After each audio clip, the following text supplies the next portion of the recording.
Ok, salut tout le monde. Bienvenue sur Blue Onyx Academy. Pour ceux qui ne connaissent pas moi, je suis un professionnel d'investissement dans une firme private equity qui est basée à Maurice. Et je suis aussi un part-time lecturer pour le cours de MSc Financial Analysis à l'Open University de Maurice. Okay, donc aujourd'hui, je vais faire une petite vidéo pour expliquer un type de plan de pension qui nous est non. Donc, nous avons deux types de plans de pension, un Defined Benefit qui s'appelle DB et l'autre, c'est un Defined Contribution qui nous aussi appelle un DC. OK, donc sans plus tarder, donc pour share mon slide.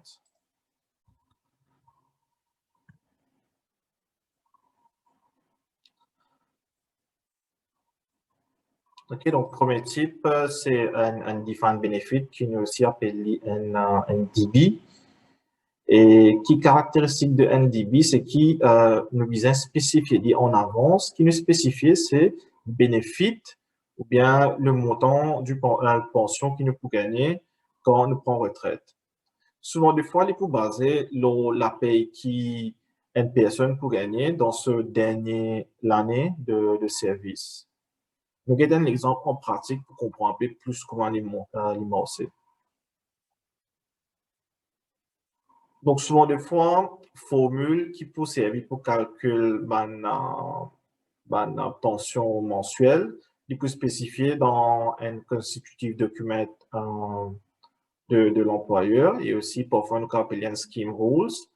Donc, ici, on prend un exemple assez simple que une pension mensuelle est égale à years of service, donc de temps qu'une personne est passée dans l'emploi, fois contribution rate qui peut spécifier dans le scheme rules et multiplié par le final month salary qui pour dernier mois de salaire qui personne a gagné. Okay. Maintenant, nous avons un exemple dans la réalité de comment on est marché. Donc, fait comme si une personne travaille pour une compagnie pendant 30 ans et contribution rate, c'est un rate qui peut spécifier dans le scheme rule. Dans ce cas, c'est 0.02. Il est capable un petit peu plus fort, bien il est capable un petit peu plus faible. Tout dépend de l'employeur. Et ce final salary, c'est 30 000 roupies, c'est qu'il peut gagner par mois quand il prend retraite. Donc, ici, il peut faire nous une pension de 18 000 roupies par mois qu'il peut gagner chaque mois jusqu'à qu'il est décédé. Ici, c'est un exemple assez simple et il y a même des autres facteurs qui sont capables de changer dedans. Par exemple, comme on dit, contribution rate qui est capable de changer dépend de l'employeur. Et final month salary, ici, nous prenons comme ça, mais parfois, il y a un employeur qui est capable de prendre l'average monthly salary dernier 5 ans, dernier 3 ans, ou bien dernière année. Et years of service, ici, il 30, donc, qu'arrivé, c'est une personne qui travaille 40 ans. Parfois, nous sommes capables d'avoir un maximum ici, un ceiling, qui est de 35 ans, disons. Là, c'est qu'arrivé, si personne ne travaille plus que 35 ans, disons, il travaille 40 ans, ce years of service plus style, compté comme 35 ans. Donc, ça, c'est un petit changement capable dans sa formule-là, mais en gros, c'est ça. Donc, qui nous besoin retenir avec DB, c'est l'employeur qui prend le risque. Donc, l'Infini dit à nous qui nous pension pour 30 fois 0.2 fois final monthly salary. Donc, c'est un peu ce problème pour guetter maintenant comment il peut faire pour essayer de nous ça 18 000 là qu'on nous prend retraite. OK? Il peut spécifier une contribution qui ne peut bien faire, mais at the end of the day, c'est lui qui peut prendre le risque pour arrêter comment il peut investir l'argent pour qu'il nous capable de gagner 18 000 par mois quand nous prend retraite. Et maintenant, nous avons le type de pension qui nous appelle comme Defined Contribution ou aussi connu comme un DC Plan. Et ce plan-là, il paraît comme un plan d'investissement. Donc, comment il marche? Chaque mois, je peux mettre l'argent dans un compte pour eux qui peut manager par un pension fund administrateur qui peut ensuite investir avec différents fonds d'investissement. OK? Et je peux gagner l'opportunité pour choisir ce fonds d'investissement souvent des fois. Et il y en a qui assez risquant et il y en a qui moins risquant. Donc, ce choix, il peut baser dans qui stage de votre emploi de été. Donc, si vous êtes fait commencer, souvent des fois, vous êtes capable, puis vous êtes prendre un peu plus risque. Mais si vous êtes prêt pour prendre retraite, à ce moment-là, vous pouvez investir d'une façon qui ne pas prendre ça compte ces risques-là. OK? Donc, juste pour un petit exemple ici d'une personne qui gagne un salaire annuel de 130 000 roupies, ce salaire augmenté par 5% chaque année et quand il est investi sur l'argent, ça peut donner un retour de 5% chaque année. Donc ici, vous trouvez quand il commençait à time zero. Donc chaque année, il peut, sa contribution peut augmenter parce qu'il peut contribuer et aussi il peut gagner un anti-return. Donc ici, il n'est pas trop bilan, mais ici, je commence à trouver assez clairement. Donc ça bout de là, c'est return qui libère l'investissement qu'un fund manager a pu investir sur l'argent.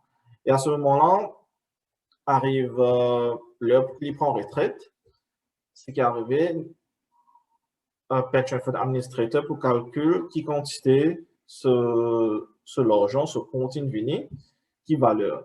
Donc ici, si nous prenons un chiffre là-haut, vous trouvez qu'après 20 ans, ce compte provient 5 millions de roupies.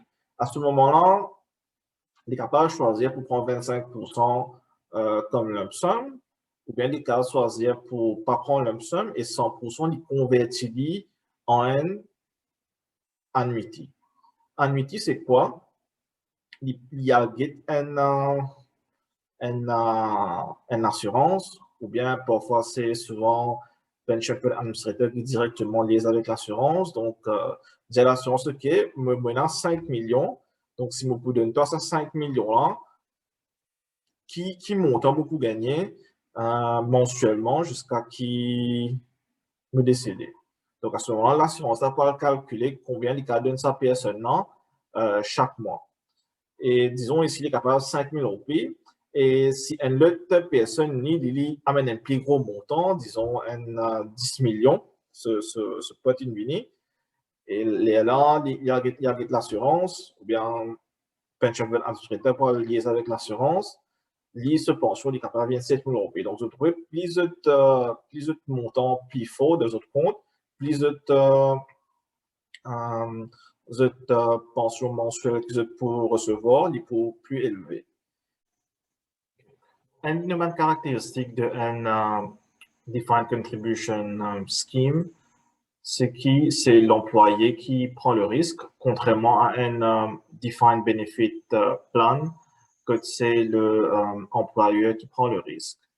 Donc, quand l'employé prend le risque ici, qui veut dire, c'est lui qui choisit comment l'argent pour investir est capable d'arriver souvent de fois qui est dans l'année que le marché n'est pas apporte suffisamment, donc valeur de ce portfolio est capable de diminuer et ça peut entraîner à une baisse de valeur de ce portfolio au moment que tu peux prendre en retraite. Donc peut-être ici dans 5 millions, tu peux gagner 4 millions.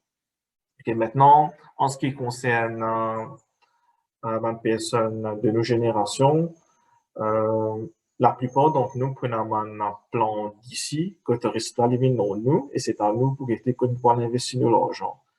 Un plan d'IBI n'est plus trop énorme, pour une raison obvious, qui est un employeur qui prend le risque. Donc, maintenant, mon employeur, je te propose plutôt un plan d'ici.